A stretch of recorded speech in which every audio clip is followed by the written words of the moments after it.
Bem-vindos para mais uma aula. Nesse momento falaremos sobre o movimento circular uniforme. Está no capítulo 10. Essa primeira aula é teórica e a aula 2, que virá a seguir, será sobre resolução de exercícios como exemplo. Bom, o movimento circular uniforme ele consiste em um tipo de movimento onde a trajetória é circular, né? E onde a velocidade linear escalar, o módulo da velocidade é constante. Então eu posso definir aqui que a velocidade é constante e não nula, né? O módulo dela. E coloco aqui a observação que a velocidade vetorial não é constante. Veja o vetor V1, velocidade, o vetor velocidade V2. Eles têm sentido e direção diferentes, portanto, eles são diferentes. Então, o vetor velocidade ele não é constante, enquanto que o módulo, lembra que simplesmente tirando a setinha nós estamos falando do módulo de escalar, tá? Ou colocando entre barras, ele sim é conservado. Já o vetor velocidade, esse não é conservado porque ele muda a cada instante o sentido e direção. Como a velocidade escalar ela é constante e a trajetória é circular, o intervalo de tempo para o móvel completar uma volta é sempre o mesmo. E esse, portanto, é um período. Lembra que período nós definimos no ano passado como sempre o tempo necessário para que um fenômeno ocorra uma vez. Então, se você dá uma volta, a partir dali você já está repetindo, tá? Então, o tempo necessário para dar uma volta completa no movimento circular é o que nós vamos chamar de período. Período é medido em segundos. Nós também aprendemos no ano passado que frequência é o número de vezes que o fenômeno ocorre na unidade de tempo. Frequência, nesse caso, vai ser o número de voltas na unidade de tempo. Frequência no sistema internacional é medida em Hertz e a frequência é o inverso do período e vice-versa. O período é o inverso da frequência. Nós precisamos de definições, né, para entender o movimento circular uniforme. Então vamos começar aqui. Ó. Uma circunferência de raio R, aqui é o centro da circunferência. Aí eu tenho uma origem, tá certo? Das posições, porque agora o deslocamento ele vai ocorrer de forma que a trajetória será circular. Então eu tenho aqui, por exemplo, P0, que marca a posição inicial e, portanto, em relação a uma origem, eu tenho um ângulo φ0.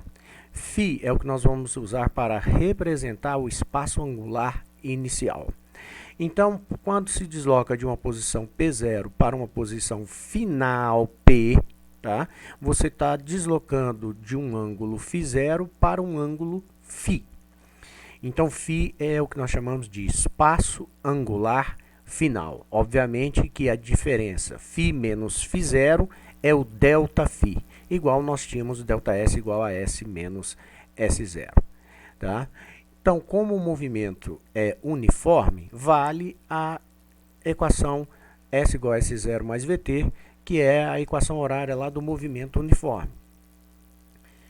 Se eu pegar essa equação e dividir os dois lados ao mesmo tempo por R, então todos os termos eu divido por R, a igualdade permanece, eu não altero a igualdade, e aí eu defino, tá, que o meu espaço angular final, ele equivale à posição linear dividido por R. O φ0 vai ser o S0 sobre R, e ômega, que é a velocidade angular, ela equivale à velocidade V linear dividido por R.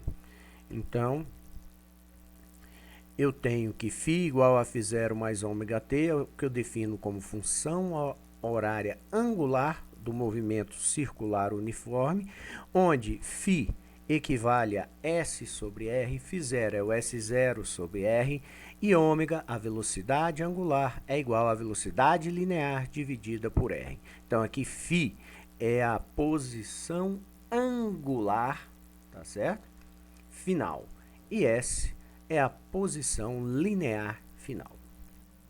Para uma volta completa, lembrando que na circunferência nós temos, né, uma circunferência aqui, você tem um ângulo 0, tá certo? Em cima é π sobre 2, aqui é π, lá embaixo é o 270 graus, que é 3π sobre 2, e aí fecha com 360. Então, para dar uma volta completa, eu vou sair de uma posição 0, ângulo 0, radiano, e vou chegar na posição final, que é 360 graus, ou 2π radianos, tá? E o tempo que eu vou gastar para dar exatamente uma volta, que corresponde a um período. Então, o tempo que você vai gastar para dar uma volta corresponde ao período. Então, se eu substituir isso na equação, que é a função horária angular, o φ ele vale 2π radianos, o φ0 é 0, ômega é a velocidade angular que eu quero saber, e o tempo que eu vou gastar para isso é um período. Então, tem essa correspondência, onde passando o período para lá, dividindo, eu escrevo que ômega é igual a 2π sobre t, onde t é o período. Se eu trocar o período pela frequência, uma vez que a frequência é o inverso do período, então 1 sobre t eu troco por f, eu escrevo que ômega também equivale a 2πf. Tá? Nós estamos aí deduzindo as equações que nós vamos precisar para resolver os exercícios. Nós temos ainda no movimento circular a força centrípeta, que é definida como sempre dirigida para o centro da circunferência. Essa força ela gera uma aceleração sempre perpendicular ao vetor velocidade e orientada para o centro da circunferência. Então, a aceleração centrípeta ela vai existir sempre dirigida para o centro. E ela é dada por essa expressão, a velocidade linear elevada ao quadrado dividido por r. Então, a aceleração centrípeta é definida como V2 sobre r. Para existir o movimento circular, tá, é necessário que exista uma aceleração centrípeta.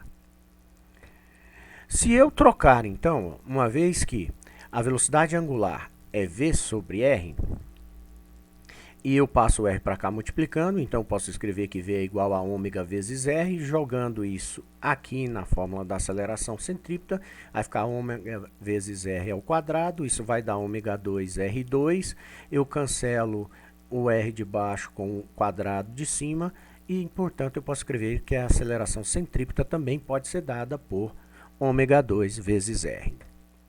Então, eu tenho aqui um resumo das equações, nós vamos aplicar todas essas equações, tá? A função horária angular, definição frequência, período, o ômega escrito em termos de período, frequência e aceleração centrípeta para resolver os exercícios, tá?